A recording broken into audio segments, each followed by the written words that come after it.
What this video is not about: levitation, golems, and urban legends. Before we step into the real world of Kabbalah, we must first leave behind the world that never truly belonged to it. Let's begin with a small disappointment, or perhaps, for some of you, a quiet relief. This video will not be about levitation, instant miracles, secret spells, or the mythical kabbalists who can bend time like a ribbon. It will not be about resurrecting the dead, seeing the future, or calling down angels with the wave of a hand. And it certainly will not be about 10 hidden sages who rule world politics from behind a velvet curtain. These stories circulate everywhere, in movies, in novels, and late-night conversations, and especially online. The word Kabbalah is so soaked in legends that it has almost become a magical brand name, a word people use when they want to hint at something mysterious, powerful, or forbidden. You've probably heard some of these myths, that real kabbalists can float above the ground, their bodies lighter than air, that they can return souls into lifeless bodies as easily as one relights a candle, that they can move through time seeing tomorrow as clearly as yesterday, that a handful of mystics somewhere steer the fate of nations and whisper in the ears of kings, that one of them once shaped a man out of clay, wrote sacred letters on his forehead, and breathed life into him. These legends are beautiful. They fire the imagination, they build suspense, and they make Kabbalah sound like an ancient version of Marvel superheroes, but they have very little to do with the true story. Kabbalah has survived for centuries not because it offered secret powers, but because it offered a way of thinking, a way of seeing the universe, the human soul, and the divine mystery that connects everything together. And that is both much more subtle and much more profound than any tale of golems or levitate. So in this video, we are not hunting for miracles.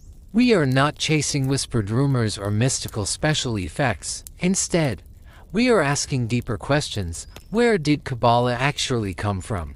How did this ancient mystical worldview begin? What questions was it trying to answer? And why did so many generations of thinkers, mystics, poets, and scholars turn to it as a map of the hidden structure of reality? We will talk about the origins of Kabbalah and its roots in Jewish tradition, its connection to ancient mysticism, and the inner search that stands at its core. Not a catalog of magical tricks, but the story of an idea, a worldview, a spiritual architecture built to explore one of the oldest human questions: what lies behind the visible world and what lies within us?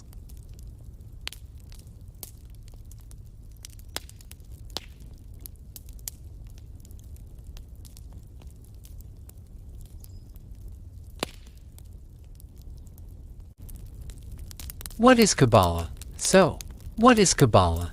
The word appears everywhere, in movies, in novels, in pop culture spirituality, yet very few people can explain what stands behind it. And even fewer understand its depth. To approach Kabbalah honestly, we must begin with humility. Because Kabbalah is not just a doctrine, not just a set of symbols, not just a list of mystical teachings. Kabbalah is a vast, multi-layered worldview that took shape inside Jewish culture over many centuries.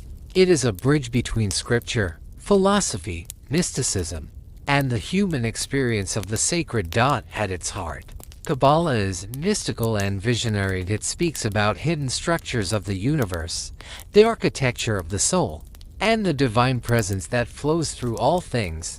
Philosophical and almost theosophical, it tries to describe how the infinite becomes the world, and how the world returns to the infinite. Partly Gnostic in flavor, not because it rejects the world, but because it explores invisible realms, divine light, emanations, angels, and the mechanisms of spiritual ascent. But before anything else, Kabbalah is a search for meaning, a search for the hidden pattern beneath reality, a search for the connection between God and human consciousness. And we must be honest, no single video, no single book, not even a lifetime of study can explain Kabbalah completely. Even the greatest scholars, Gershom Scholem, Moshe Idol, Yehuda Ashlag, speak cautiously. True Kabbalists traditionally spent decades preparing before they were even allowed to open the central text. So what can we do here? We can shed light on the roots of Kabbalah, its sources, its earliest ideas, and the mindset from which it grew. We can ask, what questions was Kabbalah trying to answer? Why did it emerge? What spiritual need gave birth to it? And why did this mystical approach to Judaism spread so widely and endure so long? And just as importantly, we can outline the intuition at the core of all Kabbalistic thought, that the visible world is only the surface of something deeper, that every letter, number, and pattern reflects the divine structure of creation, that the soul is not trapped in the world but connected to the infinite source of light behind it. In this video, we won't dive into the detailed geometry of the 10 Sefer, we won't analyze every mystical symbol, and we won't explore the technical rituals that evolved centuries later. Instead, we will ask a more fundamental question: from what soil did Kabbalah grow, and what truth is it trying to reveal? Because before we can understand the map, we must understand the landscape. And before we can understand the mystical symbols, we must understand the longing that created them.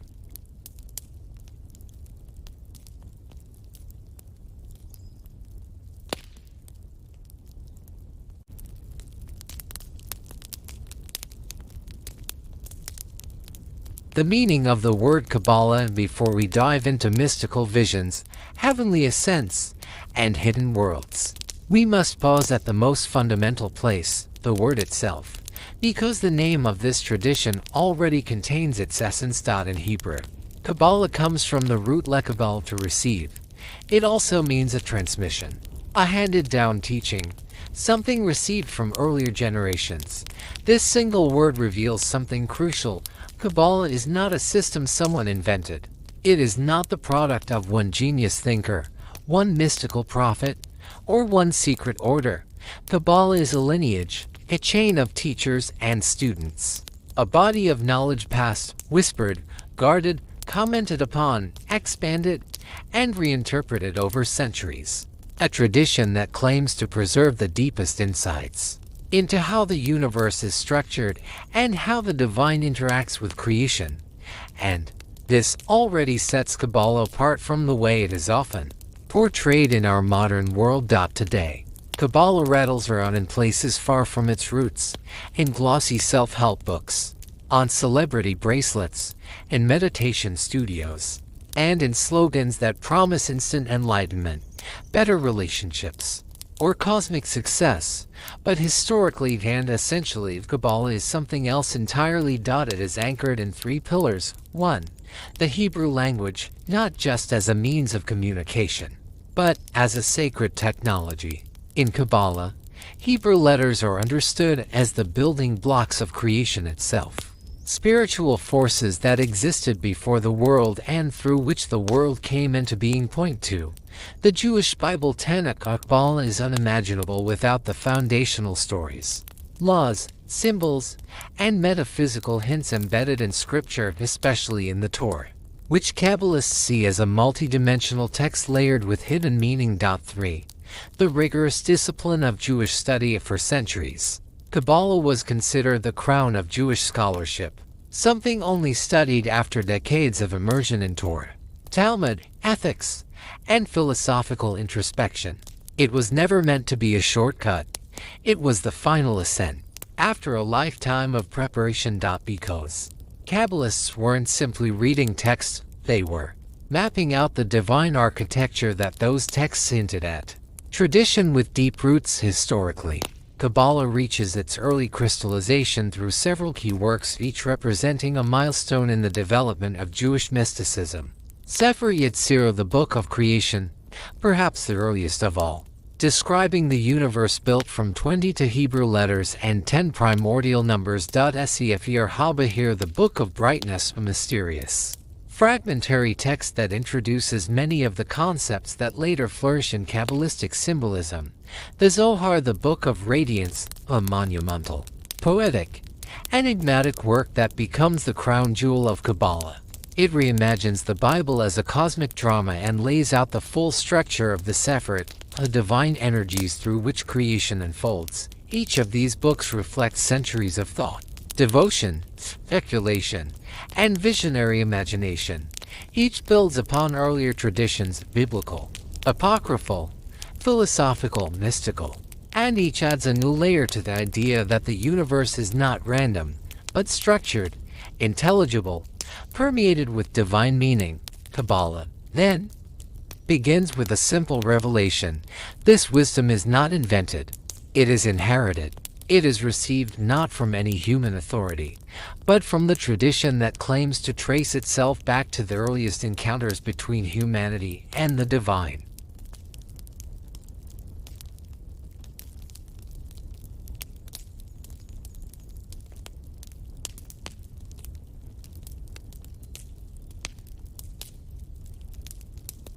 The three sources of Kabbalah.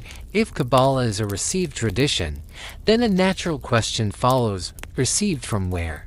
To understand Kabbalah's emergence, scholars usually trace three major streams of influence, three great rivers that meet and merge into the mystical landscape we now call Kabbalah.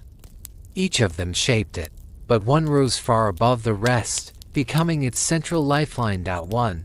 The Jewish religious and mystical tradition, the heart of Kabbalah. This is the core, the soil from which Kabbalah grows. Everything essential in Kabbalah, its symbolism, its sacred language, its understanding of God, its reverence for the Torah, rises from the internal development of Judaism itself.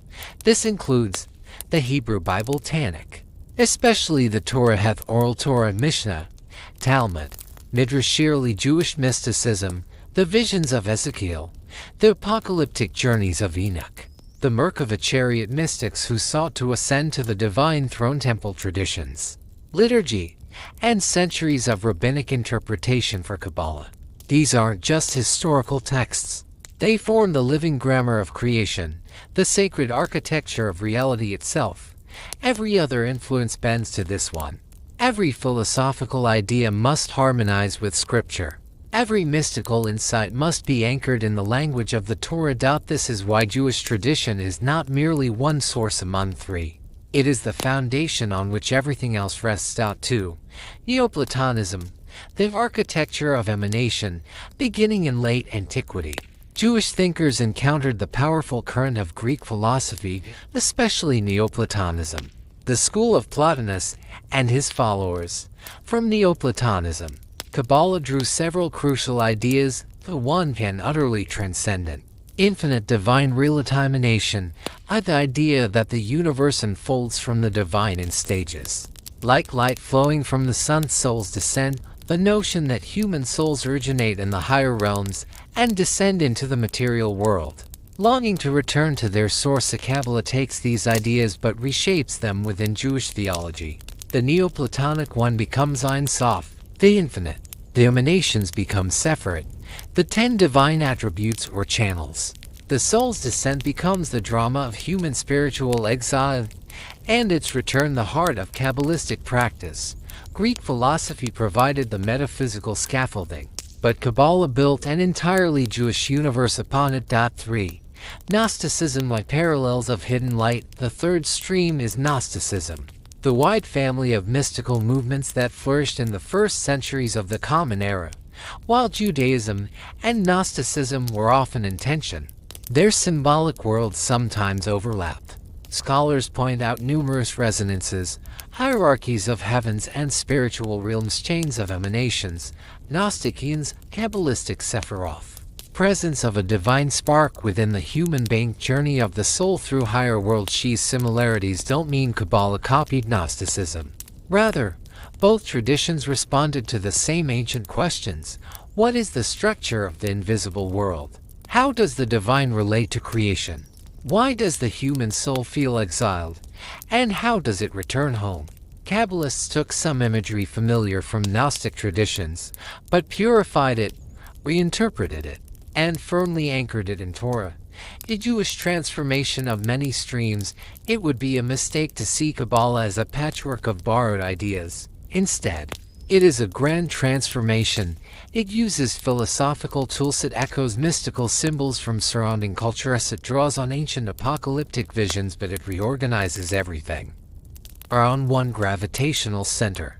The Hebrew Bible and the God of Israel. Every influence is filtered, reshaped, sanctified, and integrated into a distinctly Jewish worldview. Kabbalah is not an imitation of Neoplatonism or Gnosticism. It is a Jewish cosmology that uses their conceptual vocabulary to speak about the Torah's deepest layers, and that is why, despite all its complexity, Kabbalah remains what the word itself says, or received tradition, the inner heart of Judaism, revealed slowly through the centuries.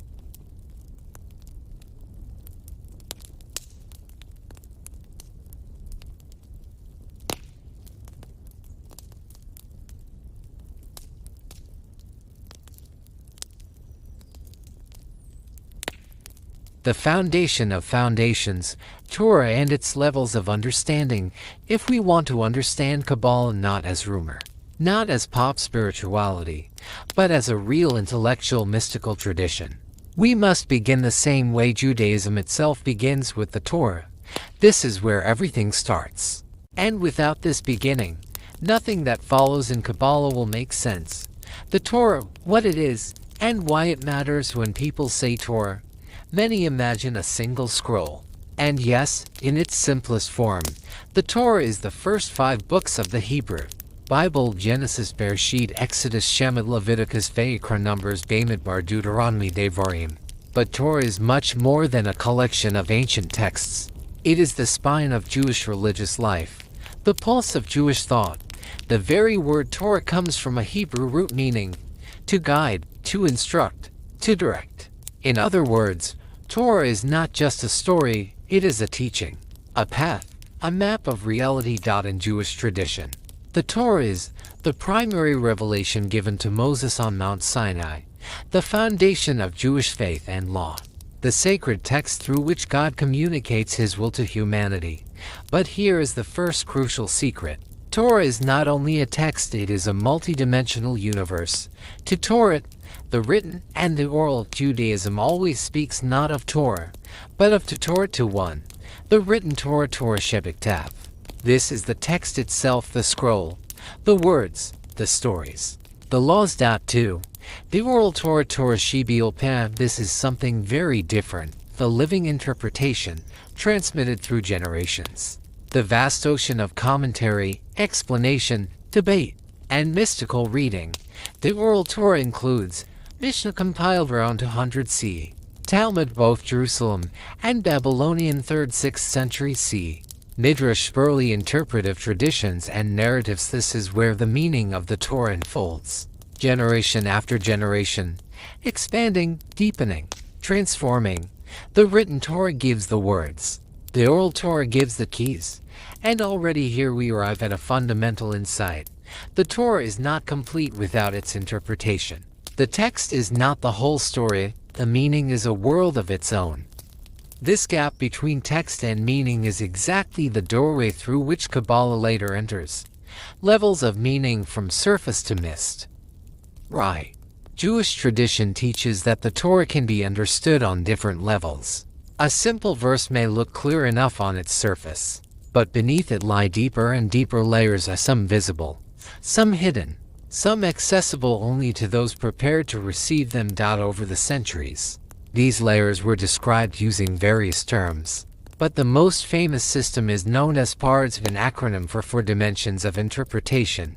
Pashat, the simple, literal meaning; Gramez, hints, symbolic or allegorical meaning; Darash, interpretive, homiletic, philosophical meaning; Zod, the secret, esoteric meaning. It is here, in this final category, Sod, that the world of Kabbalah begins. Kabbalah is not a replacement for the Torah. It is not extra or outside. It is the deepest layer of Torah interpretation, the layer that deals not with the surface of the verses but with the structure of the spiritual world, the nature of the soul, the mechanics of divine creation, the hidden energies and patterns behind reality. Kabbalists say, the Torah has a body and a soul. Those who read only the surface see only the body. The mysteries reveal the soul.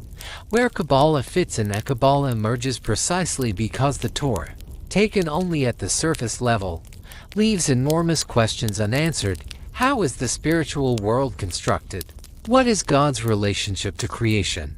What happens to the soul after death? How did the universe come into being? What forces shape human consciousness? Why is there suffering, evil, and separation from God? The Torah hints at these mysteries but does not fully articulate them.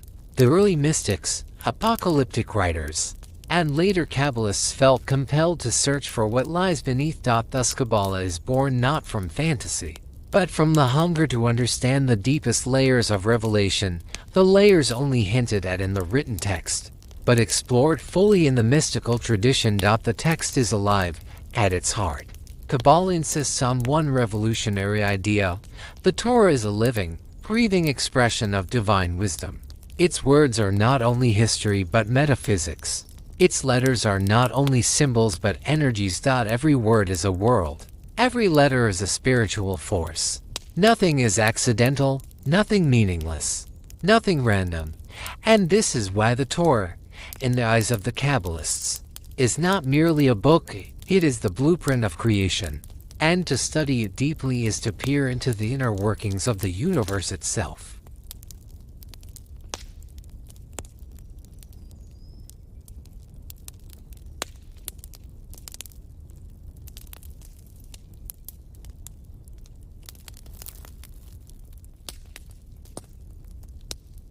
The esoteric level of Torah in Judaism. There has always been an ancient and almost instinctive understanding that a sacred text is never exhausted by a single reading. A verse may appear simple, transparent, familiar, but the moment you look a little deeper, the ground shifts, and the meaning opens like a hidden door. This idea is not unique to Kabbalah, but Kabbalah raises it to an entirely new level. The Torah as a multi-layered universe. Take the opening words of Genesis. In the beginning God created the heavens and the earth. On the most straightforward level, we read a description of an event. There was a beginning. There was a creator. A world appeared. But the Kabbalists insist this is only the outermost shell, the surface of something far deeper. According to them, every verse, every word, every syllable, even the shape and order of the letters, hides layers upon layers of meaning that point far beyond the literal story. They claim that the Torah contains historical meaning, what happened, moral meaning, what we should learn, symbolic meaning, what patterns and analogies lie beneath, and finally, a esoteric meaning, how the universe itself is structured. The Torah is not merely telling a story. It is revealing a cosmic architecture. Letters as living forces. Kabbalistic thought takes a bold and poetic step. It says that the letters of the Torah are not just visual marks or linguistic tools. They are spiritual energies, raw channels of divine creativity. A single Hebrew letter can represent metaphysical quality, a creative force, an aspect of divine light, or a specific way in which God shapes reality. Even combinations of letters that seem meaningless from a human perspective may represent hidden structures of the universe, encoded in the text like a mathematical blueprint. In this worldview, the Torah becomes something astonishing, a living embodiment of divine wisdom, a text that shines, that radiates meaning, a book not only to be read but to be decoded. The Torah is radiating light. Many early mystics describe the Torah as if it were not made of ink and parchment at all, but of light, the light that flows into the world, sustaining creation. To them, the Torah is a cosmic radiation, continuously emanating from the divine source, a spiritual anatomy, outlining the hidden architecture of creation, a mirror in which both God and humanity can see their deeper nature. The written text is only the outer garment. Beneath it flows the inner substance, divine wisdom itself. History versus metaphysics, the literal stories of the Torah, Abraham's journey, Moses' trials, the Exodus. The laws are not dismissed by the Kabbalists. They are meaningful and sacred, but they are not the core. To the mystic, these stories operate like parables, metaphors, or symbols for something much vaster. Behind the narratives lies a second, hidden Torah, the Torah of divine processes, which reveals how creation unfolds from infinite unity, how divine energy flows into the world, how the spiritual worlds are arranged, how the human soul mirrors the structure of the cosmos. Where others see a moral tale, the Kabbalist sees a map of God's inner life. Torah as a manifestation of the divine mind. Kabbalah pushes the idea further still. At the deepest level, Torah is not simply about God. Torah is an external form of God's wisdom, a manifestation of the divine intellect itself. This is why the Kabbalists say the Torah existed before the world, before time, before creation, as a kind of archetypal blueprint, the very pattern according to which the universe was made. Just as an architect has a plan before building, God in Kabbalistic thought had the Torah. And studying that blueprint is not merely religious devotion, it is the attempt to understand how God himself thinks, the realm of Sod. The level of secrets. Jewish tradition identifies several levels of interpreting scripture, but the final level, the level of Sod's secret, is the territory of Kabbalah. It is the dimension where metaphysics and mysticism intertwine. Language becomes symbolic. Numbers acquire spiritual significance, and the familiar world dissolves into a network of divine forces. In this realm, even something as simple as the order of letters in a verse may hint at the flow of creation from the infinite Ein Sof. The structure of the 10 Sefer, the divine attributes, the soul's descent and ascent, or the presence of divine light hidden inside matter. This is the domain where the Torah becomes not just a book, but a map of the cosmos and a mirror of the soul. The Torah as the seed of Kabbalah. And this is where Kabbalah steps in. Kabbalah does not claim to replace Torah. It claims to uncover its deepest layer. The layer that cannot be seen unless it is revealed, transmitted, perceived, which is, again, what Kabbalah literally means.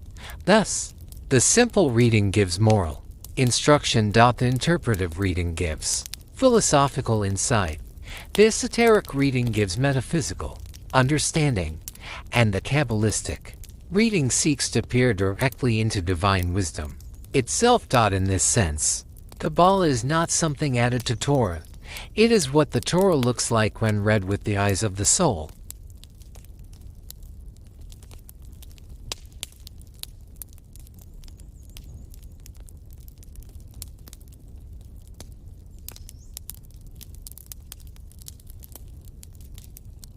The problem, what the Torah doesn't say, at least not directly, before we can understand why Kabbalah appears at all.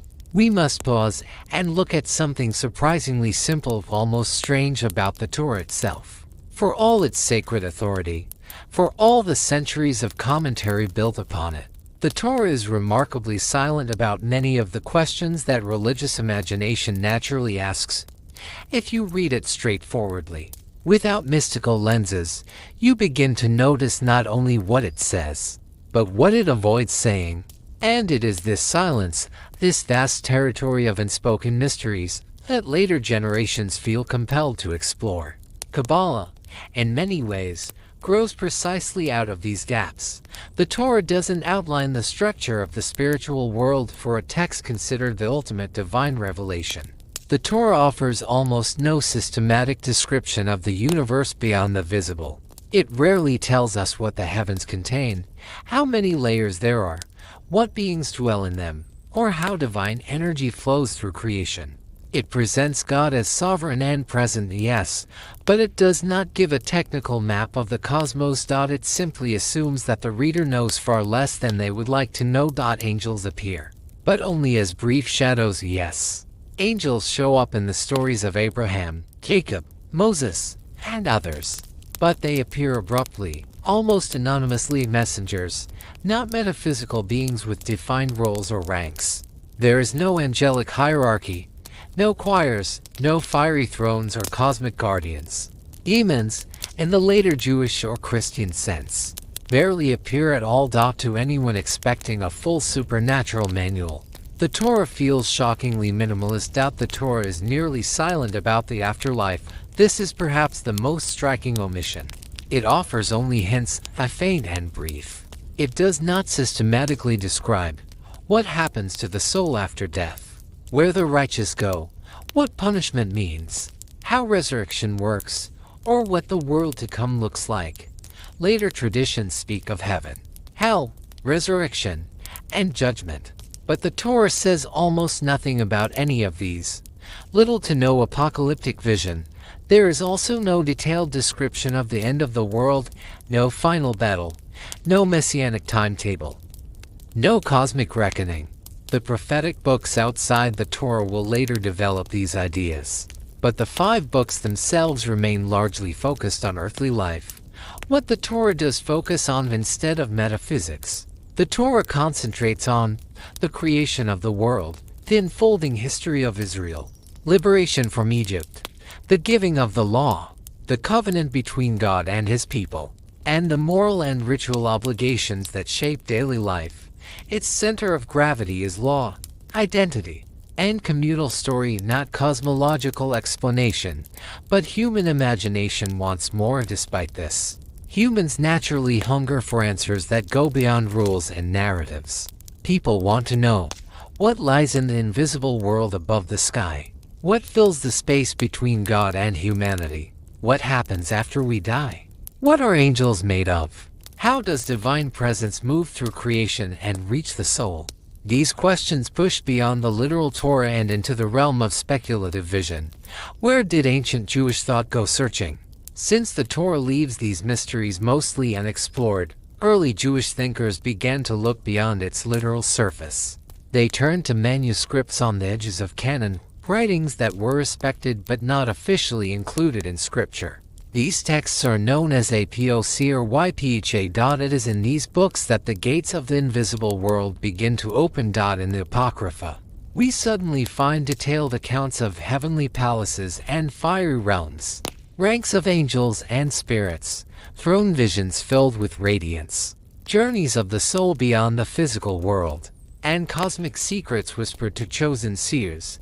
If the Torah gives the sacred foundation, the Apocrypha give the vast mystical sky above it, and between these two, the canonical silence and the apocryphal imagination, the earliest forms of Jewish mysticism begin to rise. From this soil, over centuries of interpretation and visionary exploration, Kabbalah eventually takes shape.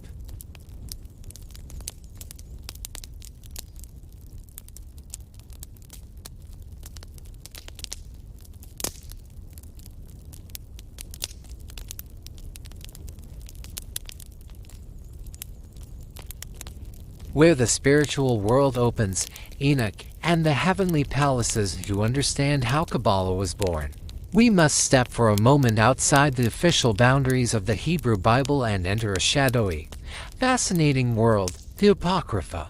These are texts that did not enter the biblical canon, either because their origins were uncertain, their authors unknown, or because their teachings were considered too speculative or too mystical. And yet, they circulated widely. They influenced generations. They whispered ideas the canon never dared to say aloud. Judaism, like Christianity, has its own apocryphal literature, especially from the period between the 3rd century BC and the 1st century CE, a time of intense spiritual curiosity.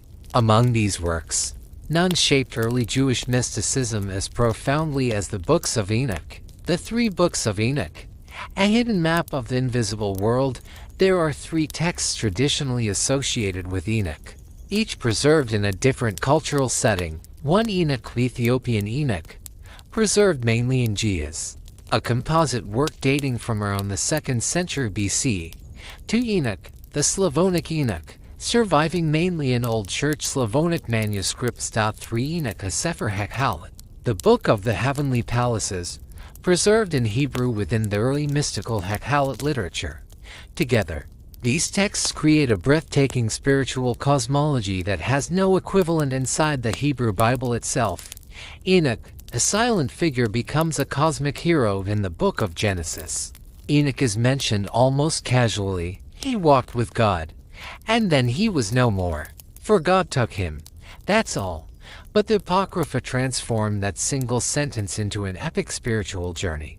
Enoch becomes the first great mystic, the prototype of the soul-seeking God, and through him, Readers are given the first detailed tour of the invisible universe, the ascent through 7 heavens in the Enochic literature.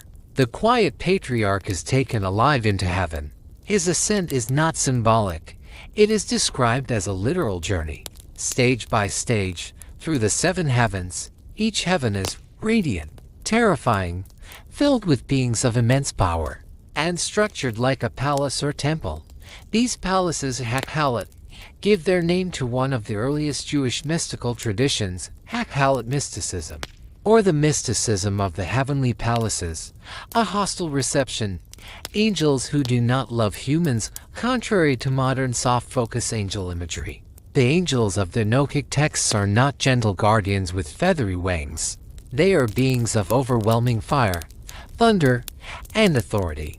Many are deeply suspicious of humans. As Enoch rises through the heavens, the angels ask, "Why is this creature of dust here? Why has he entered the realm of purity?" In some passages, they attempt to block him. In others, they are only reluctantly restrained by God from harming him. The message is stark. The heavenly realms are not a place where humans naturally belong, reaching the highest heaven, but Enoch persists, or rather, he is carried upward by divine will. He reaches the 7th heaven, where the throne of glory stands. Surrounded by unimaginable radiance. Descriptions become overwhelmed with metaphor. Fire like liquid metal, light brighter than thousands of suns, wheels of blazing sapphire, voices like rushing waters. Language breaks down. Seers can only say like, as if, a kind of, because human speech is too small to contain what they are seeing. Transformation into Metatron. At this moment, the Apocrypha introduce one of the most daring ideas in early Jewish mysticism. Enoch does not simply observe the divine realm. He changes. In 3 Enoch, the transformation is described with breathtaking audacity. Enoch is crowned. His human nature burns away, and he is remade as the mighty angel Metatron, the highest of all angels, the prince of the divine presence, the one who stands closest to the throne. On his crown is written an overwhelming title, Lesser YHWH. The symbolism here is explosive. Obviously, it does not mean Enoch becomes God, but he becomes the closest created being to the divine presence, the bridge between the human and the infinite. Why the Enoch texts matter so much? The Enochic literature is the first place where the spiritual world is mapped, described, structured, and populated. Here we find the earliest detailed vision of 7 heavens, heavenly palaces, angelic hierarchies, guardian beings, cosmic boundaries, and the soul's ascent toward the throne of glory.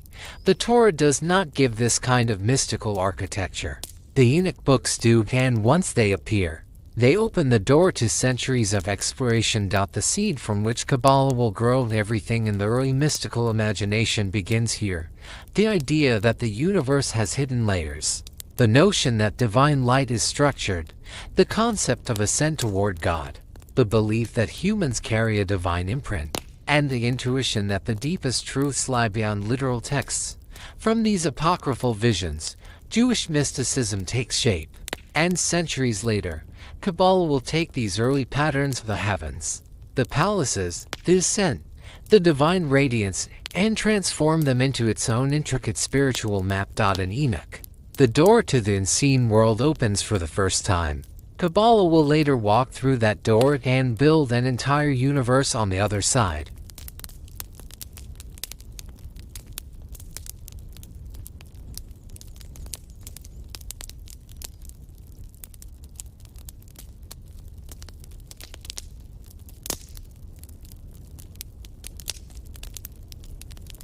Ezekiel's vision, the divine chariot. If the Apocrypha reveal the hidden architecture of the spiritual world, the Hebrew Bible itself contains one moment, one single, electrifying moment where that world bursts open in canonical scripture. That moment is Ezekiel chapter 1. Ezekiel, a prophet living among exiles by the river Chebar, suddenly finds himself swept into a vision so overwhelming, so unearthly, that for centuries Jewish tradition warned, do not read this chapter until you are mature, disciplined, and spiritually prepared. The storm from the north, the vision begins violently. Ezekiel sees a tempest blowing from the north, a massive cloud churning with fire, lightning flashing inside the cloud. Radiance pouring out like polished metal. This is not a gentle revelation. It is a storm crossing the boundary between worlds. For living creatures out of the fire emerge for mysterious beings. Living creatures, though they resemble nothing earthly, each has 4 wings. 4 faces: human, lion, ox, eagle, straight, gleaming legs, and a brilliance like burning coals. They move like lightning, darting in every direction, unified in purpose, alive with divine fire. The wheels within wheels are beneath these creatures are strange wheels, wheels within wheels intersecting. Circles that rotate in impossible ways, following the creatures without turning. They are full of eyes, suggesting a kind of all-seeing consciousness. Later mystics will take this imagery as a map of cosmic machinery, a symbol of divine intelligence filling every direction. Every motion, every possibility, the vault, the throne, and the luminous figure above the living creatures is a radiant expanse, something like crystal, something like a shimmering sky. And above this vast canopy stands a throne of sapphire, and on that throne, Ezekiel glimpses something that Hebrew scripture almost never dares to describe, the likeness of a human figure. This figure is engulfed in fire from the waist up, glowing like molten metal from the waist down, blazing like flame, surrounded by a rainbow-like radiance. It is a vision of unbearable brightness, a figure more suggested than described, more hinted at than revealed. Ezekiel cannot speak of it directly throughout the chapter. Ezekiel struggles with language. He says like, as if, the likeness of. He circles around the vision because human words cannot touch its essence. It is the same crisis of language we saw in the books of Enoch. Mystics can only gesture toward the truth, never fully capture it. A vision too dangerous for the unprepared and later Jewish tradition, this chapter becomes so sacred and so perilous that only mature, learned men were allowed to study it, only in controlled settings, and never without moral preparation. Rabbis warned that those unprepared might be overwhelmed, even harmed, by trying to grasp mysteries too great for the mind. The birth of Merkabah mysticism, a Hebrew word for chariot, is Merkabah. And Ezekiel's overwhelming encounter with the fiery throne becomes the seed of the first organized mystical movement in Judaism, Merkabah mysticism. These were the mystics, often austere, disciplined, secretive, who sought visions of the heavenly palaces, ascent through the 7 heavens, encounters with the divine throne, and knowledge of the hidden worlds above. These mystics formed the bridge between the apocryphal traditions of Enoch and the later flowering of full Kabbalistic thought. Ezekiel's vision as the cornerstone of Jewish mysticism. Everything we later call Kabbalah is indebted, in one way or another, to Ezekiel's vision, the symbol of the chariot. The idea of a divine human form of glory, the notion of ascent, the concept of layered heavens, and the overwhelming image of divine light that cannot be held in words. In this single chapter, the Bible opens a door briefly, explosively, to the hidden world that Kabbalah will later explore in depth. Ezekiel offers not explanations, but a silhouette of the infinite.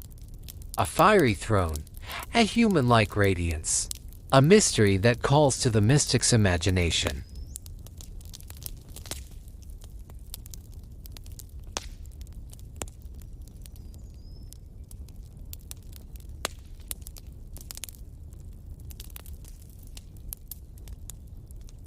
Merkabah mysticism, the first form of Jewish mysticism. When the first temple fell in 586 BC, something inside the spiritual world of ancient Israel also collapsed.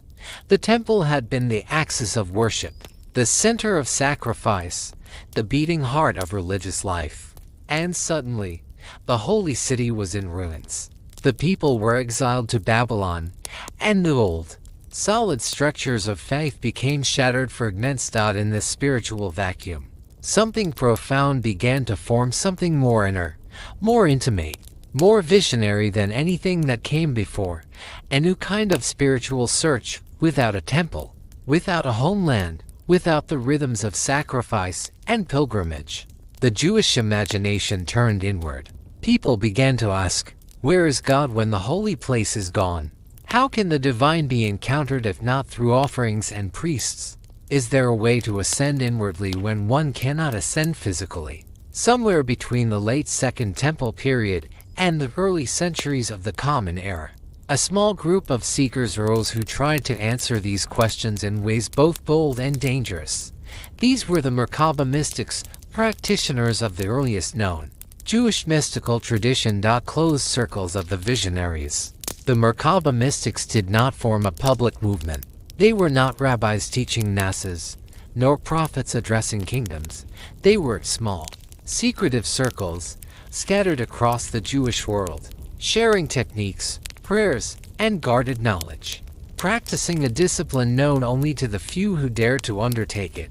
Their goal was extraordinary, to ascend, in spirit, through the layers of heaven and behold the divine throne, the Merkabah, that Ezekiel had glimpsed in his overwhelming vision. They sought not metaphorical enlightenment, but a direct encounter. The Hekalit texts and maps of the invisible, the earliest surviving records of their practice are the Hekalit Palaces texts, written in Hebrew and Aramaic. These texts describe with astonishing vividness the 7 heavenly palaces, one above the other, the terrifying gatekeepers of each palace, the secret seals, passwords, and divine names required to pass, and the dangers awaiting the unprepared. Heaven, in these writings, is not a peaceful place. It is a realm of overwhelming holiness, guarded with fire storms and angelic legions. The perilous ascent of the ascent was not symbolic. It was undertaken through rigorous spiritual preparation, fasting for days, isolation, intense prayer, controlled breathing, precise sitting postures, and what we would now call altered states of consciousness. The mystic would attempt to travel upward, passing through realms of increasing intensity. At each gate, angels would challenge the intruder. Who are you? By what authority do you enter? Show your seals. Speak the name. If he hesitated or lacked purity of intention, the consequences were said to be catastrophic. This was not a metaphor for psychological development. For the mystics, it was a literal spiritual ordeal. The requirements, why most were forbidden. Later Jewish sages treated Merkabah mysticism with awe and caution. The Mishnah and Talmud tell us that the work of the Chariot Masa Merkabah could only be taught to a person who met strict spiritual criteria. He must be an adult man, already deeply grounded in Torah and Halakha, emotionally stable, morally upright, married and with a family, and of exceptional intelligence and character. Even then, the teaching was given only to one student at a time, and sometimes only in hints. Why such restrictions? Because this was not philosophical speculation. It was considered dangerous. The rabbis warned, one who looks too deeply may be destroyed. To enter heavenly realms without sufficient purity was like stepping into the sun. The goal, to see the glory. What were these mystical travelers seeking? Not angelic gossip, not supernatural powers, not secrets to manipulate the world. Their aim was the same radiant mystery Ezekiel saw, the glory of God, the overwhelming, indescribable presence enthroned above creation. To approach this glory was to risk everything, but to glimpse it, even for a moment, was considered the highest spiritual achievement possible. Why Merkabah mysticism matters for Kabbalah. Merkabah mysticism is the missing link between the visionary world of Ezekiel, the apocryphal heavens of Enoch, and the later structured, symbolic theology of Kabbalah. From these early mystics, Kabbalah inherited the idea of heavenly ascent, the belief in hidden realms, the complex hierarchies of angels, the transformative power of divine names, and the notion that the soul could rise toward the infinite. Kabbalah would refine these ideas, organize them, and reinterpret them, but the fire comes from the Merkabah tradition.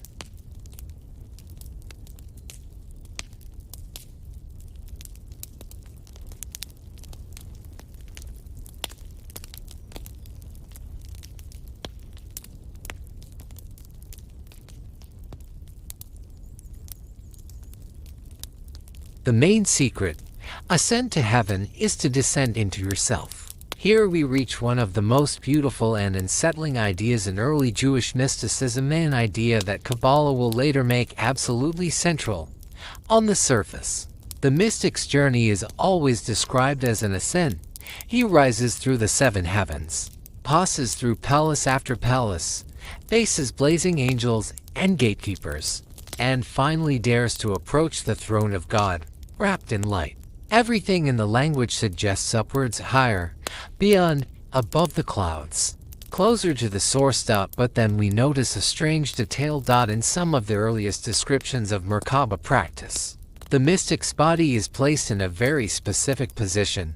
He sits low, almost crouched, with his back supported by a wall or step, his knees drawn up, and his head bent down between his legs. If you try to sit like this, you'll see something important. Your face is not raised to the sky. It is turned toward your own body, toward your chest, your stomach, the very center of yourself. Outwardly, the mystic is going up. Physically, he is folded inward, turned toward his own depths. Now at a second, fundamental idea from Jewish tradition, the human being was created in the image of God. Kabbalistic and earlier mystical thinkers take this with radical seriousness. For them, image of God is not just a poetic compliment to human dignity. It is a real, inner reality, a divine pattern, a hidden likeness, a spark or imprint of the divine presence that exists within every person. Combine these two ideas, and the secret becomes clear. To ascend to the seventh heaven and the throne of God is, at the same time, to descend into the deepest interior of your own being. The throne of God, in this mystical vision, is not only above, in the highest and reachable heaven, but also mysteriously within, in the innermost sanctuary of the heart. The journey upward and the journey inward are one and the same path, simply described into different languages, the language of cosmic geography and the language of inner experience. From this perspective, the position of the mystic curled, head bent inward, is not accidental. His body is a symbol of what his soul is doing, turning away from the outer world, away from distraction and ego drama, and focusing entirely on the hidden divine center that lives inside him. But this is not a gentle self-affirmation.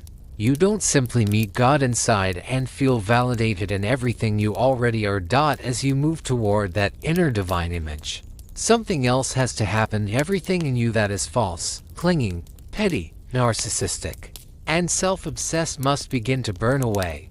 This is what the myth of Enoch burning into pure fire and becoming Metatron is really about. In the story, Enoch ascends through the heavens and approaches the blazing presence.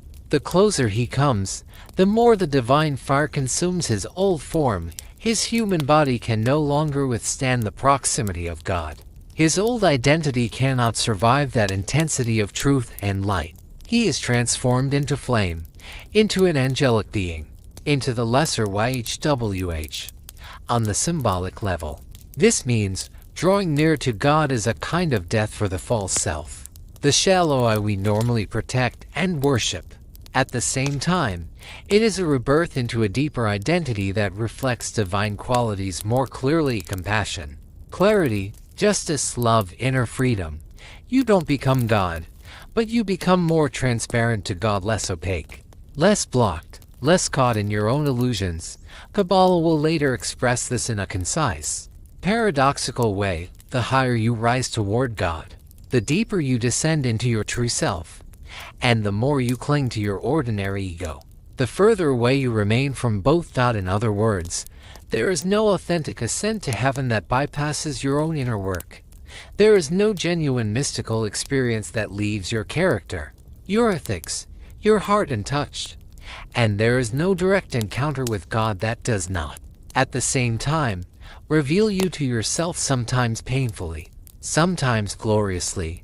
For early Jewish mystics, and for Kabbalah after them, this is the great secret. Heaven is not just somewhere else. It is also a depth within you. To travel to the throne of God is to travel into the most hidden chamber of your own being, and to discover that the image shining there has always been both profoundly yours and not yours at all, because it is the image of the one in whose likeness you were made.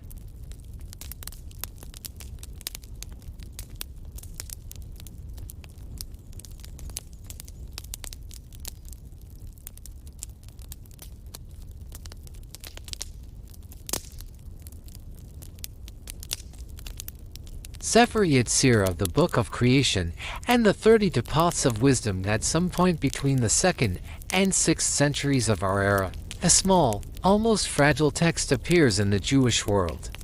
It is not a grand volume, not a massive commentary, not an epic narrative. It is a slim, dense work that could fit on just a few pages. Sefer Yetzirah, the Book of Creation, or the Book of Formation. In its fullest versions it contains perhaps 2,000 words. In its shorter versions, even less. And yet this tiny book will become one of the great seeds from which classical Kabbalah grows. Tradition does something very telling with this text. It does not attribute it to a rabbi whose biography we know, or to a philosopher whose dates we can trace. It ascribes Sefer Yetzirah to Abraham himself, the first patriarch, the one who leaves his father's house and walks into the unknown in response to God's call. Historically, we know that cannot be true. The language and ideas of the book clearly belong to a much later period, but symbolically the attribution is powerful. By linking Sefer Yetzirah to Abraham, the tradition is saying, what is written here touches the very beginning of the Jewish spiritual journey. This is not just commentary, this is about the foundational act of creation itself. What does this little book actually say? It introduces a phrase that will echo through all later Kabbalah: God created the world through 30 Paths of Wisdom. These 30 Paths are divided into two groups. The first group is the 10 Sephirot, literally numbers or countings. The second group is the 22 letters of the Hebrew alphabet. In other words, according to Sefer Yetzirah, the entire universe is woven from numbers and letters. The 22 letters are the alphabet of creation. They are not merely symbols humans use to write. They are the spiritual building blocks out of which reality is spoken into being. The 10 Sephirot, in turn, are like the basic measures, channels, or structures by which the infinite divine life begins to take shape as a world. Together, the letters and Sephirot form something like a cosmic grammar. They are the syntax and architecture of existence.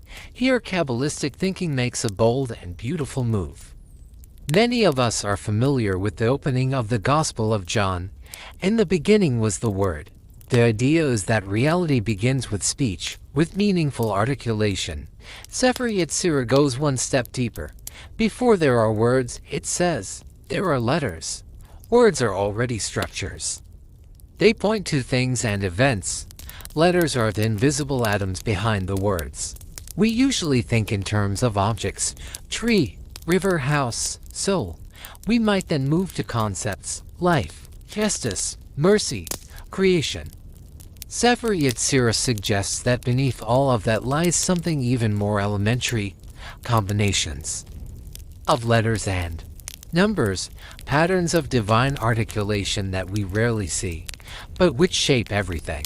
Imagine reality as a vast text written by God. Most of us read only in terms of stories: this happened, then that happened. We may see commandments and laws, moral lessons, and symbols. Sefer Yetzirah invites us to imagine someone going further, not only reading the story, not only understanding the ideas, but studying the letters themselves, as if the very shapes and sequences of letters carry hidden currents of energy. Every creature, every moment, every life becomes a kind of word formed from specific combinations of these 22 letters and 10 Sephirot. Creation itself starts to look like an act of divine combinatorics, a sacred arrangement of letters and numbers that crystallize into worlds, beings, histories. From this perspective, studying creation is no longer just observing nature or reading theology. It becomes an attempt to discern the logic of how letters and Sephirot interlock. Why does this soul have this particular character? Why does this event unfold as it does? Why do certain patterns repeat in history and in personal life? The answer, from the horizon of Sefer Yetzirah, is that somewhere beneath the surface, certain letters have been joined, certain paths among the 32 have been activated. Creation is not random, it is structured like language. Later Kabbalists will build enormous symbolic systems on this foundation. The 10 Sephirot, briefly mentioned in Sefer Yetzirah, will expand into the famous tree of life, a map of divine attributes and worlds. The 22 letters will be linked to paths between the Sephirot, to planets and elements, to stages of the soul's journey. Numerical values of words gematria will be explored as clues to hidden correspondences. But all of this begins here, in this short, concentrated book that dares to say, the universe is written, not just made. And if it is written, then perhaps cautiously, humbly, with great reverence, some part of that writing can be read. This is also where later legends about things like the Golem find their theological soil. If God created Adam from dust, and brought him to life with breath and word, and if letters themselves are creative forces, then in principle a saintly, deeply learned human being could imitate, in a tiny and limited way, that act of formation. By combining letters in specific patterns, such a sage could awaken form into movement, at least in legend. Whether or not such stories are literally true is not the point. They express the intuition that knowing the inner language of creation is not just theoretical, it implies responsibility and power. Sefer Yetzirah is therefore a turning point.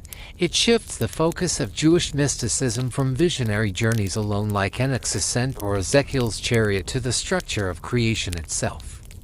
It says, in effect, if you want to understand how God is present in the world, look at how the world is woven from numbers and letters.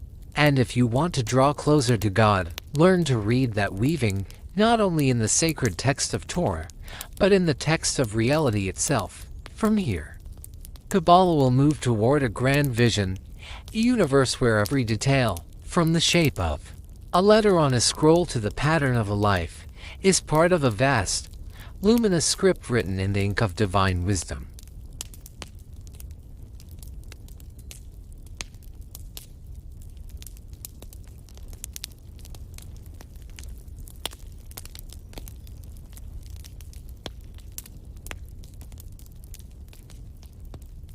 Creation, and the legend of the Golem out of the ideas introduced in Sefer Yetzirah that creation unfolds through letters and numbers, and that the universe itself as a kind of divine text emerges one of the most enduring and mysterious legends in Jewish folklore, the story of the Golem. This is not just a tale about a clay giant. It is a symbolic meditation on what it means for a human being to approach the creative powers of God, and on the razor-thin line between sacred knowledge and dangerous ambition. The legend of the Prague Golem, a most famous version of the legend, takes place in 16th century Prague. It tells of a Jewish sage often identified as Rabbi Judolo, the Maharal of Prague, who, driven by the need to protect his community from persecution, creates a being from clay taken from the banks of the Vltava River. According to the story, he shapes a human-like figure out of earth, walks around it reciting sacred formulas, and finally animates it by placing specific letters, usually the divine name, into its mouth or inscribing them upon its forehead. And suddenly, the creature awakens, not fully human, not fully spirit, but something in between, a living being fashioned by human hands and divine language. Why letters? Why the divine name? The central detail of the legend, the use of letters, is not accidental. In Kabbalistic thought, letters are building blocks of creation itself. If God formed the universe through the 22 letters of the Hebrew alphabet and the 10 Sephirot, then someone who understands even a fraction of this sacred architecture is touching the very mechanisms by which existence is held together. In Genesis, God creates humanity into steps. He forms the human being from the dust of the earth.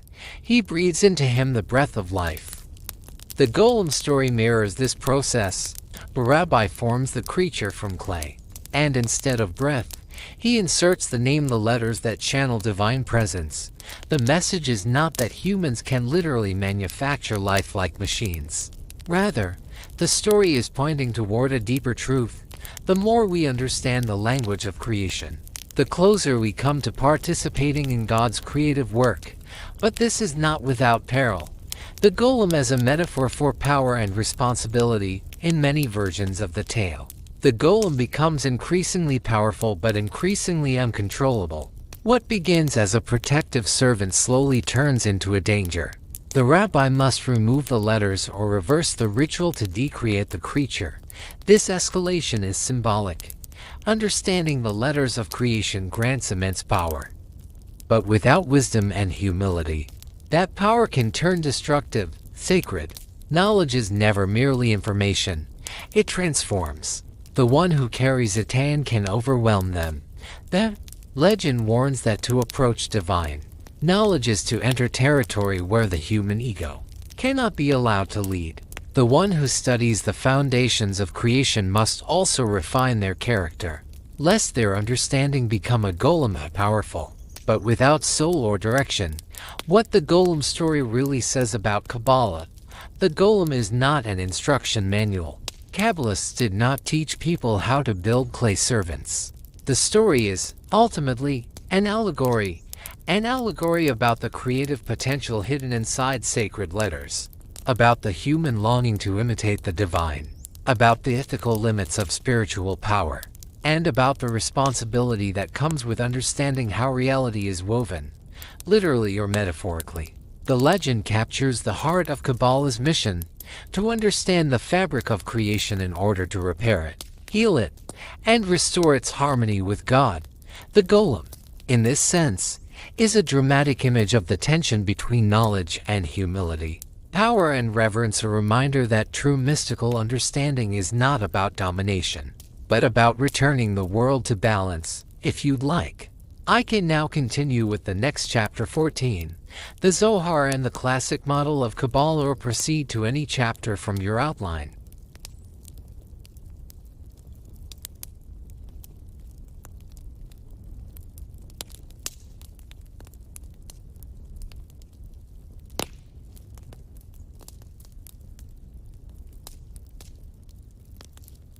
The Zohar and the main model of Kabbalah. By the time we reach the medieval period, all the earlier currents we explored, the visions of Enoch, the fiery throne of Ezekiel, the dangerous ascents of the Merkabah mystics, and the cryptic mathematics of Sefer Yetzirah, begin to converge. Their threads weave into a single, monumental text that becomes the heart of classical Jewish mysticism, the Zohar, Sefer HaZohar, the Book of Radiance. The Zohar is not simply another mystical treatise. In the history of Jewish thought, it is an earthquake. It reorganizes, reframes, and transforms centuries of mystical intuition into a unified vision of the cosmos, the soul, and God himself. Written in an archaic, lyrical Aramaic, it presents itself as a mystical commentary on the Torah, traveling verse by verse through scripture while revealing hidden meanings beneath the surface narrative. But the Zohar also wraps itself in legend.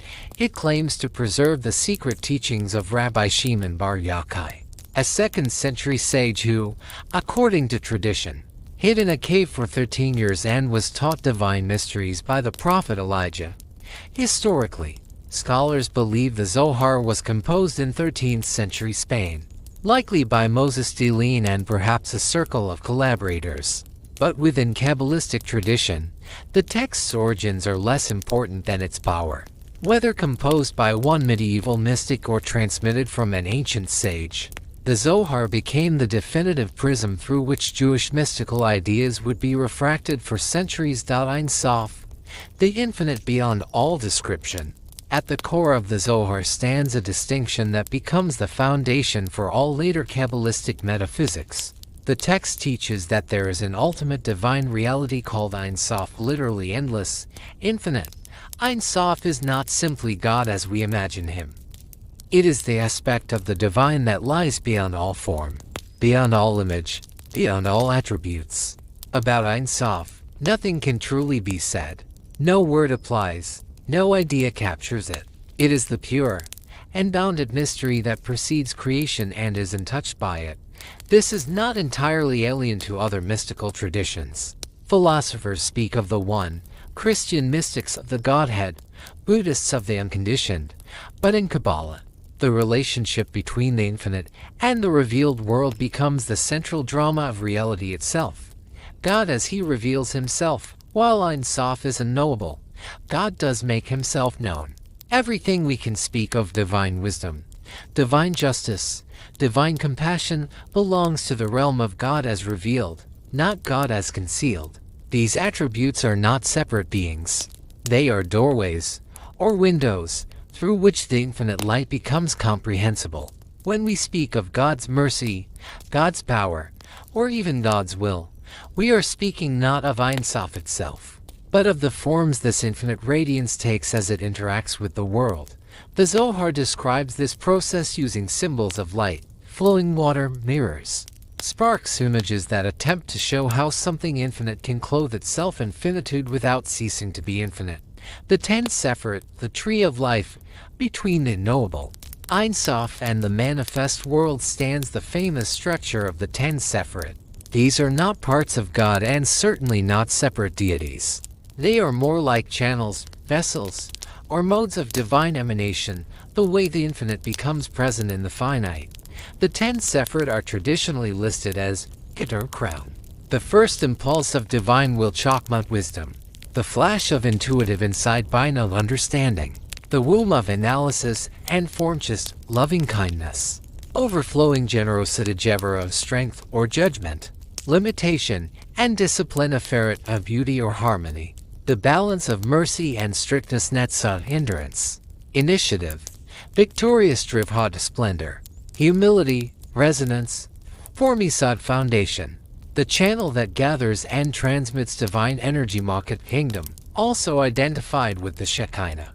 The divine presence within the world Sefer are often depicted as the tree of life, a vertical and horizontal arrangement showing how divine energy flows from the highest source down into the world. But this diagram is not merely a map of the cosmos, it is also a map of the human soul. For Kabbalah insists that the human being is created in the image of God, meaning that the same structure that organizes the divine emanations is mirrored inside each person. The Sefer, as the inner life of God, the cosmos, and the soul. When Kabbalah explores the Sefer, it is operating on multiple levels simultaneously. On one level, the Sefer describe the inner dynamics of the divine, the cosmic psychology of God, if we dare call it that. They represent how compassion interacts with judgment, how wisdom emerges from will, how divine presence becomes manifest in the world. On another level, the Sefer describe the structure of the universe. Everything that exists flows through these channels. Every event, every moment of time, every relationship repeats this pattern in some way. And on yet another level, the Sefer describe the structure of the human soul. The qualities we cultivate: love, discipline, harmony, humility, resilience, or reflections of the divine attributes. To refine yourself spiritually is, in Kabbalah, to realign your inner Sefer with their divine counterparts. Thus, the tree of life is not simply a mystical diagram. It is a living mirror showing us the hidden architecture of existence, the inner workings of the divine, and the deepest layers of the human self. What the Zohar ultimately offers, the Zohar's genius, is that it weaves all these ideas, apocalyptic visions, philosophical speculation, symbols of light, mythic storytelling, linguistic mysticism into a single tapestry. It turns the Torah into a cosmic map, a multi-dimensional text through which the divine continually speaks. Its pages are filled with stories, parables, dialogues, and sudden bursts of symbolic light. It is intentionally elusive, poetic, often cryptic, forcing the reader to wrestle with meaning rather than passively receive it. But from this complexity emerges a central promise that the universe is built from patterns of divine wisdom, and that these patterns can be known, lived, and restored. The Sefer are not only theoretical, they are invitations to understand, to repair, to awaken. In the Zohar, Kabbalah becomes what it will remain for centuries, a mystical vision of how the infinite enters the finite, how the world is sustained, and how the human soul can climb back toward its source.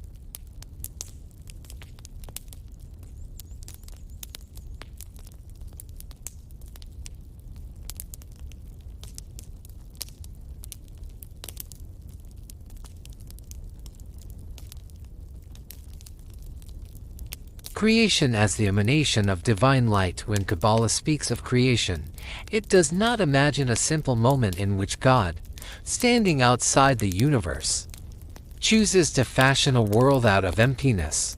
Instead, Kabbalistic thought approaches creation as a gradual unfolding, a self-revelation of the infinite, a process in which divine light flows outward, descending through layers of being until it crystallizes into the reality we inhabit.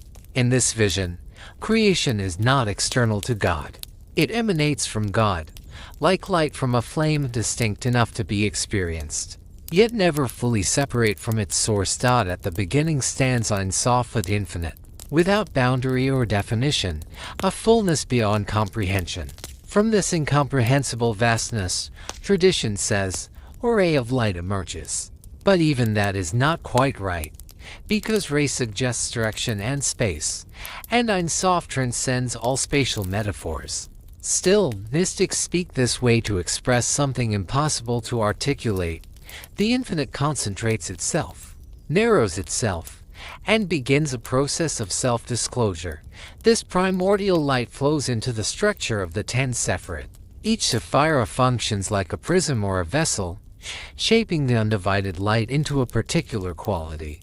What begins as pure radiance becomes differentiated chokmah, the flash of insight; bina, the deep shaping intelligence; chist, the overflow of loving kindness; gevura, the boundary and discipline that gives form; tiferet, the harmony that balances mercy and judgment; and so on, until the light reaches Malkut, where divine presence becomes immanent within creation itself. In this way, the Sephirot act as channels of divine expression, filtering the infinite into something the world can receive. Creation, then, is not an abrupt miracle but a cascading series of unveilings, God's inner life flowing into outer manifestation. The world is not merely crafted by God. The world is, in a profound sense, an extension of God's self-expression, shaped by the contours of divine wisdom. Yet the story of creation in Kabbalah is not simple or serene. Alongside emanation stands another theme, fracture, a cosmic wound in the structure of reality. Lurianic Kabbalah, in particular, speaks of a primordial catastrophe of the shattering of the vessels Shevarat HaKelim. As the divine light poured outward with overwhelming intensity, some vessels could not contain it. They broke, their fragments scattered into the emerging creation, embedding sparks of divine light within matter but also producing a world characterized by disconnection, chaos, and hidden holiness. This rupture echoes through every corner of existence. It explains why the world is both luminous and broken, why human beings can experience profound spiritual longing yet feel so distant from the divine, why beauty and suffering coexist, why creation is saturated with meaning and yet veiled in darkness. The cosmos bears the marks of both its divine origin and its cosmic trauma. The Zohar and later Kabbalists describe this brokenness through the image of Shekinah, the divine presence that dwells within the world.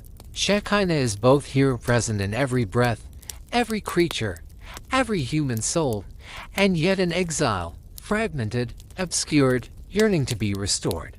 She is the immanent aspect of divinity that descended with creation and shares in its pain. Thus creation contains a paradox at its core. The world is full of divine light, structured by the Sephirot, sustained by the continuous flow of emanation. And the world is wounded, misaligned, fractured, awaiting repair. This tension is not a contradiction but the very drama of existence.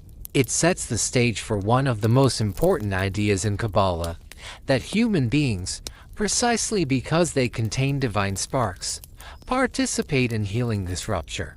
Through awareness, compassion, justice, spiritual practice, and sacred intention, humans help gather the scattered sparks and lift them back toward their source. Creation, then, is an unfinished process.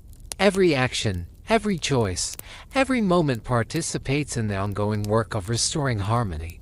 The universe is not a completed structure but a living symphony still being tuned. The emanation of divine light is continuous, and the responsibility to reveal it, to mend what was shattered, rests partly in our hands.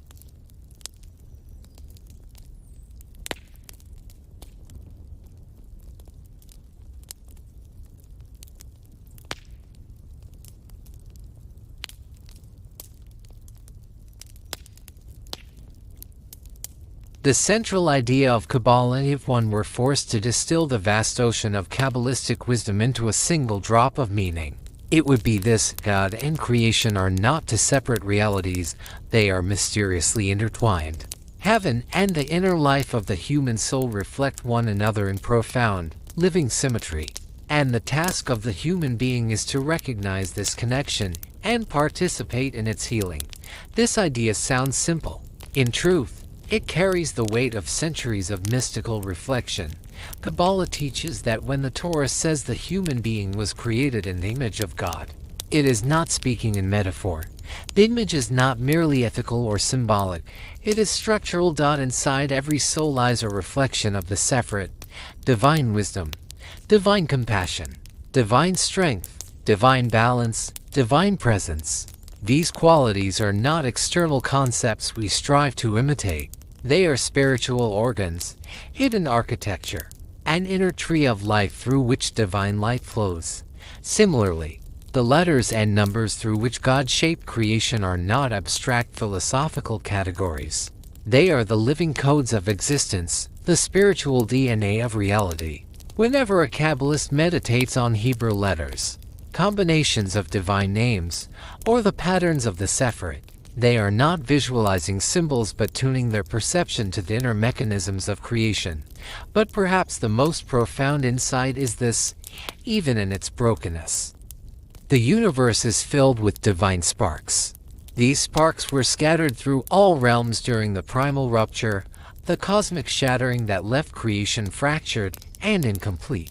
Yet they also make everything meaningful. Every moment, every choice, every encounter carries a hidden potential for revelation.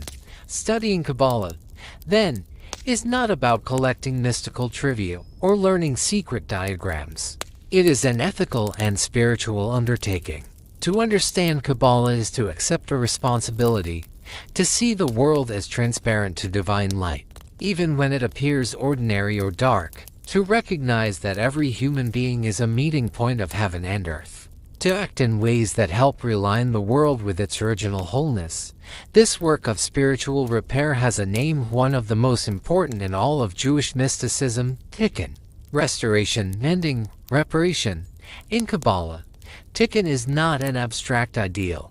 It is a cosmic process in which humans participate through their thoughts, actions, relationships, and awareness. To live with consciousness, to pursue justice, to cultivate compassion, to study sacred teachings. All of this helps gather the scattered divine sparks and return them to their source. Thus, the central message of Kabbalah is beautifully paradoxical. We ascend toward God by descending into the deepest truth of ourselves. We heal the world by healing what is broken within. And every act of goodness, every moment of clarity, every breath of genuine presence becomes a small but real step in restoring the unity that lies beneath all things.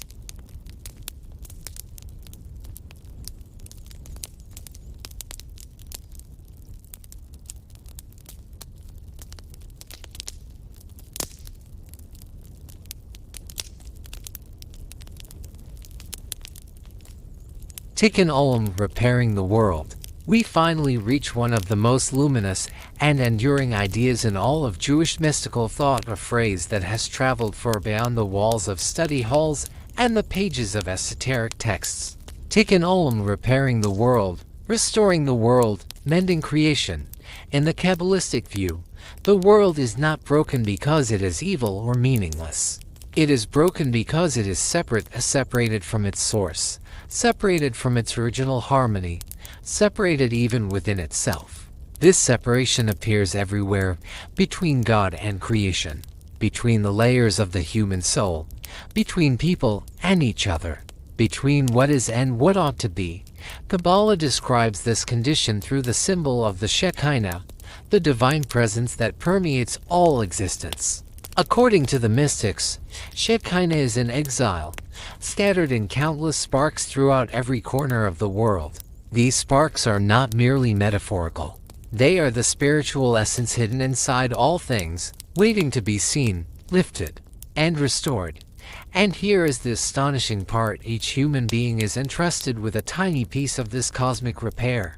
Every person is given their own portion of the world, their relationships, their work, their responsibilities, their struggles, their joys. This small patch of reality becomes your microcosm, your field of Tikkun. It is here, not somewhere in distant celestial spheres, that your part of the great restoration unfolds. The task is beautifully simple and profoundly difficult. Notice the hidden divine spark in your circumstances. Treat people as bearers of light. Repair what can be repaired. Soften what can be softened. Lift what can be lifted. And how is this done?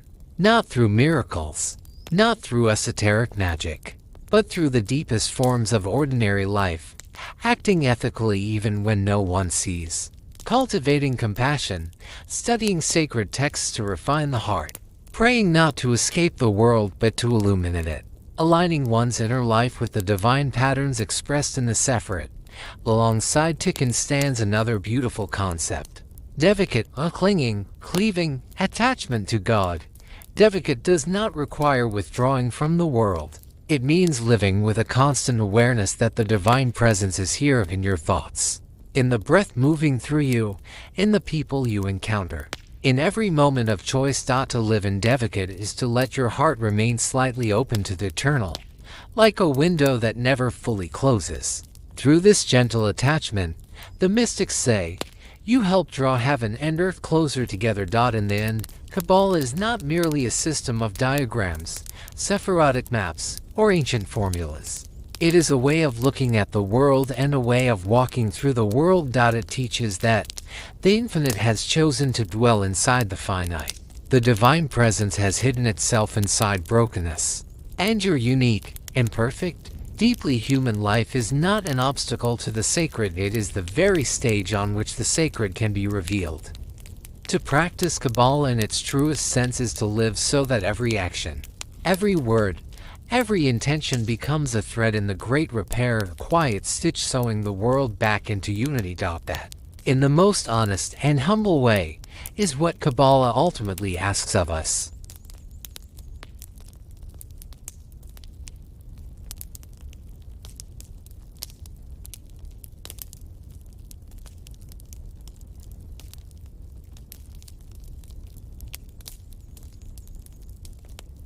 Where the visible meets the invisible, as we come to the end of this journey, one truth becomes clear: Kabbalah is not a museum of ancient secrets.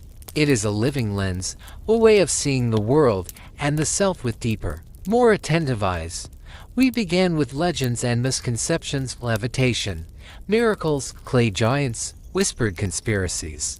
But behind the noise, we found something far more subtle and far more profound, a tradition that asks you not to escape the world, but to illuminate it, a path that doesn't promise superpowers, but invites you into a lifelong dialogue with the divine structure of reality, a teaching that begins with letters and numbers, and ends with the human heart. If Kabbalah teaches us anything, it is this: you are not a spectator in the universe, you are a participant in its unfolding. You carry within you a spark of infinite light. You inhabit a world woven with divine presence. And you have the ability, in your choices, your care, your awareness, to help repair what has been broken. Tikkun Olam is not a slogan. It is a responsibility, a calling, a quiet revolution that begins within. So as you step back into your own life, with its ordinary routines, its familiar challenges, its small joys, and remember that this is exactly where the work of the mystic begins. Not in the heavens, but here. Not far away, but inside you. Thank you for exploring these depths with me. If this journey resonated with you, we can continue it. There is so much more to uncover, so many paths left to walk. Until our next conversation, may you see the hidden light in every moment, and may every step you take become a step toward restoring the world.